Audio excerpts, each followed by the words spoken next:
For many years I thought I wasted over 10 years of my life. I mourned and grieved for all the time I thought I had lost to depression. All the time I wasted, more than 10 years of my life that I could have used to further my career as a doctor, to help more people get healthier, to make more money. Thinking about this wasted time makes me still sad sometimes.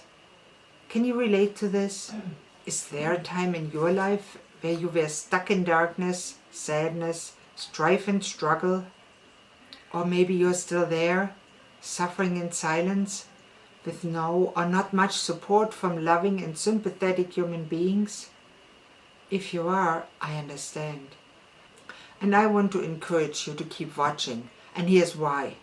I'd love to tell you what I learned since then that made me realize that there's no time in this life that is lost. And why I'm now truly grateful for all the time when I wasn't productive, wasn't valuable to society, actually cost the healthcare system and my disability insurance and all the other people that paid and are still paying for it quite a bit of money and time. And why I'm feeling a responsibility these days to pay back in a good way. Let me tell you about the darkest night of my life. It was a cold winter day in February of 1998. I was lying on the floor on a thin mattress, curled up in the fetal position, writhing in pain. I had been put in a small room by myself. The floor and walls were tiled to the ceiling, with nothing but a mattress on the floor and a hole in one corner where I could relieve myself. All belts and strings had been removed from my clothes, and there was nothing but a thin blanket in this room with me. The steel door was locked, and every now and then I could hear someone on the other side lifting up the flap of the window in the door to check on me. I wasn't in jail, although it certainly seemed to me then. They had put me in this room to protect me from myself. You know, my brain had malfunctioned. My mind had spiraled out of control. On that day, I was absolutely convinced that my only way to get out of the crushing emotional pain I felt was to end my own life. This emotional pain, which was worse than any physical pain I had suffered so far, and I had given birth to 2 children and suffered excruciating physical back pain before. So I was really convinced, absolutely sure that ending it all was my only way out. And so they put me in this room overnight to protect me from myself, to protect me from finishing what I had tried to do, to stop me from carrying out what other humans, who at this point cared more for me than I did myself, knew was an irrational act. Something I didn't really want to do myself. They knew it, and I didn't. They knew that this too would pass, and they believed so much in my potential to heal that they decided that I was worthy, that I was worth enough as a human being to be protected from hurting myself. To put resources of the Canadian healthcare system to work for me, to invest in me, a wreck, but still a human being with potential. You may have guessed by now where I was. I don't really remember much about this night in the QT, stands for quiet room, of our local mental hospital.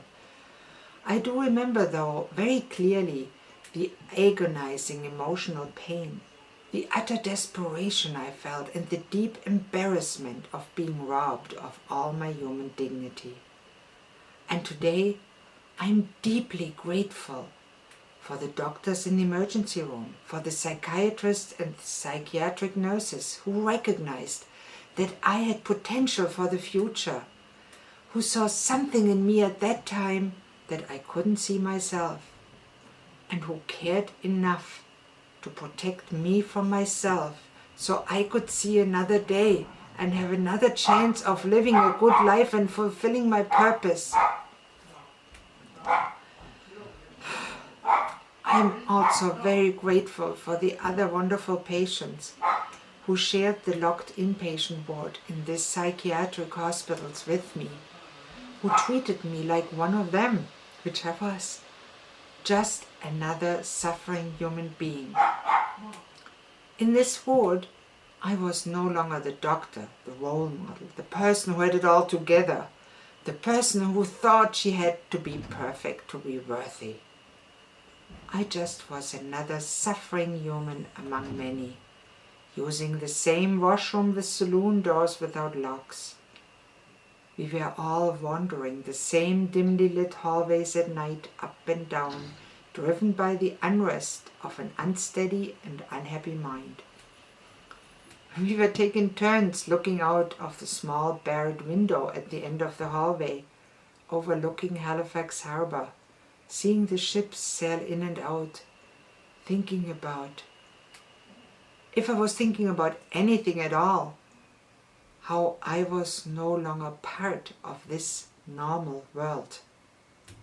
I had arrived at the bottom of what any human can achieve.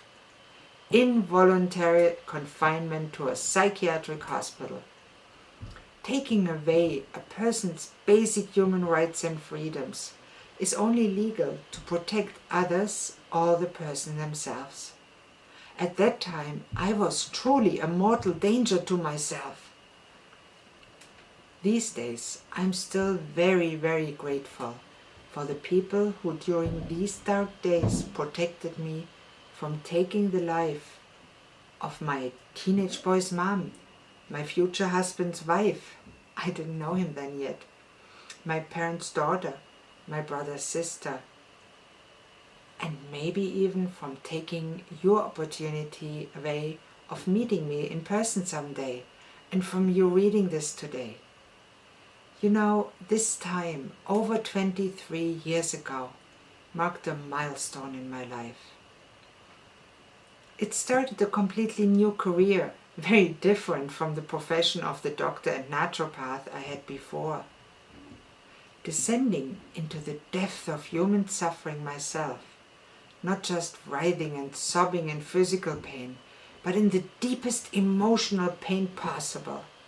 I truly had arrived at what, as I learned later, philosophers and thinkers many hundred years earlier had named the dark night of the soul. This is not unique to me. It is part of human experience, part of the experience of many, many individuals before me, and sadly, probably of many after me. These days, we have a big book that tells us what to name it. They call it the DSM-5. It classifies mental illness of all kinds and gives you one or more labels, fancy names for how they try to classify your suffering, try to put your humanity in a drawer. You can probably tell I'm not a fan of this book of labels. The DSM-5, and forgive me if I still have an old number, it may be the DSM-6, 7 or whatever by now. It's also called the Bible of Psychiatrists. It's constantly updated, expanded, and new labels and definitions are added. It started as a big book, and by now it has morphed into a hard-to-oversee jungle of numbers, names, explanation, definition, and more access, a nightmare for most practitioners who only want to help suffering individuals. And yes, it does have some useful applications. It helps to administer healthcare and financial disability benefits. And it helps when choosing medications. I'll give you my 2 cents about psychiatric medications at another time. Having a certain label helps a person access those services. Do we need those labels? Well, I'm probably the wrong person to ask this. Let's reframe this question so I can give you my answer. Did the labels major depression and avoidant and dependent personality disorders, sorted in axis 1, 2 or more, later updated to schizoaffective disorder depressive type, serve me? In fact, they did serve me to access disability benefit, to access psychiatrists, medications, and even a wonderful 6-week group psychotherapy day treatment program. I needed these services at the time. So yes, they served me in this sense, in the short term, to bridge the time, the gap, until I was better. And I deeply appreciate and I'm grateful that I was able to access these services at a time when I really needed them. Now, did those labels help me to grow as a person, to excel as a human being, to truly achieve my potential? Not really, on the contrary. To be honest, having those labels affixed to my forehead, and worse, believing myself that I was a depressed person and had depression, and that I had schizoaffective disorder, and that I was a dependent and avoidant person, which is an unchanging personality disorders, that I'm dependent on other and avoidant. Avoid what? Life? So having believed in the validity of those labels hurt my personal growth in the long term and lengthened the time for me to become the person I am today. So did I, or the system, or the society really waste more than 10 years of my life? I felt like this for a while. I blamed others. I blamed myself. But I don't think so anymore. You know, nothing happens without a good reason. But you know, here's a caveat. Take it with a grain of salt. I realize that this is my experience. It can't just be generalized and doesn't apply to everyone. So if you think you need your label at this time in your life, I honor your belief. You are probably right. And you probably do need it right now, and it is okay. But here's what changed my mind about my own labels. It was not the current medical system, nor my psychiatrist, nor my psychotherapist, and certainly not the medication I was prescribed and that I took for many years, believing I needed them. What changed my mind was my own self, my inner voice telling me that I was more than a label, that I was a human being with near infinite growth possibilities. The same inner voice that had actually kept me from actually finishing the act of taking my own life when I thought that's what I wanted, and the voice that instead directed me to the local mental hospital. Do you listen to your inner voice? Sometimes it's a good thing to do so. It also was my husband, who always loved and accepted me as the person I was, even at the time, and continues to do so through all of my changes, even when I myself still thought I was utterly unlovable. It also was reading books, journaling about it, thinking. Reading books like Feeling Good by Dr. David Burns, Siddhartha by Hermann Hesse, books like the Bible, the Bhagavad Gita, the Quran, books like On Becoming a Person by Carl Rogers, books like Psychiatric Medication Withdrawal by Dr. Peter Breggin, books like Change Your Brain, Change Your Life by Dr. Daniel Amen,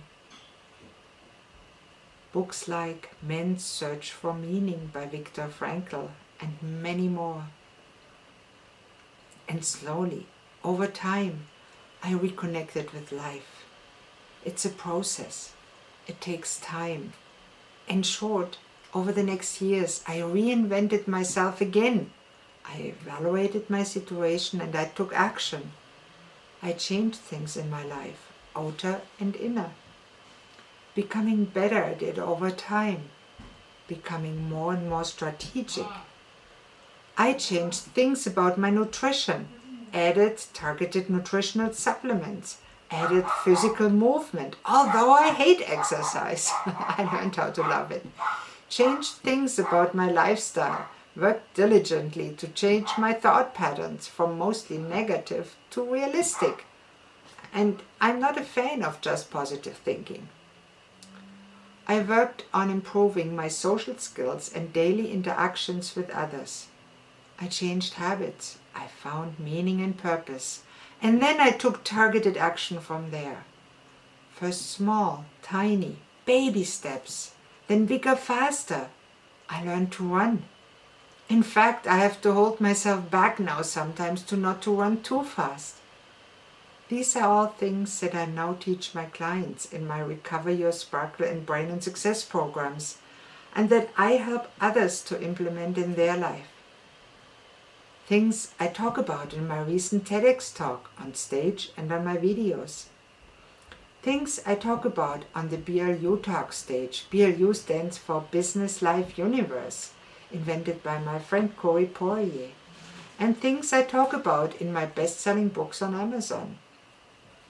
Things I talk about in person, or most often online, with individual clients, with friends, with fellow physicians, fellow coaches, fellow public speakers, fellow business people, fellow human beings.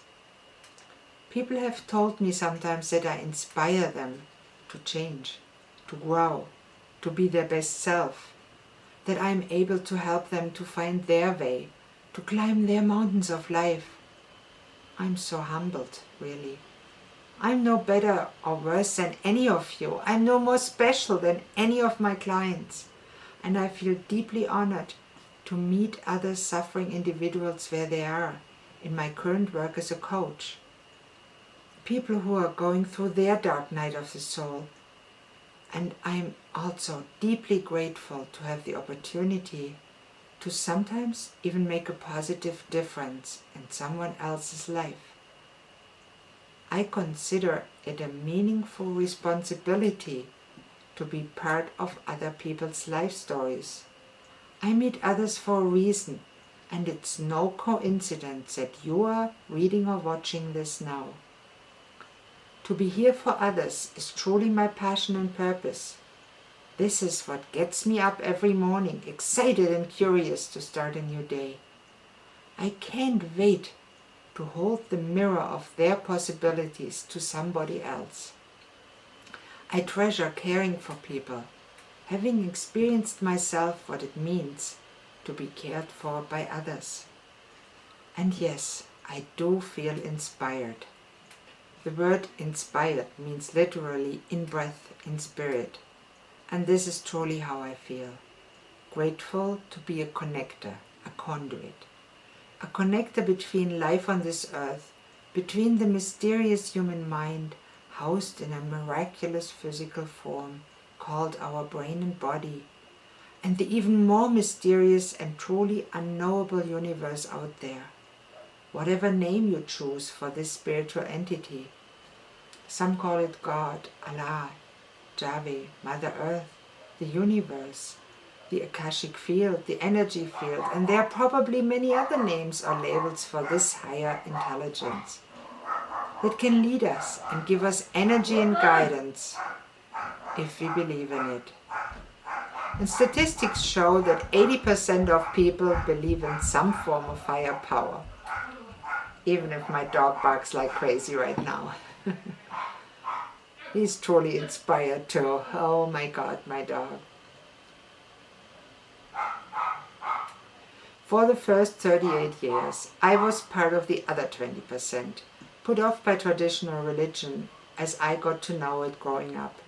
I changed my mind about this too over time, as many of us do during the lifetime before death, or maybe after death. So sister, are you grateful for your human experience? I would love to hear from you.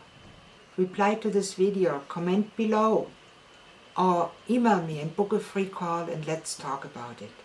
I'm inspired by you.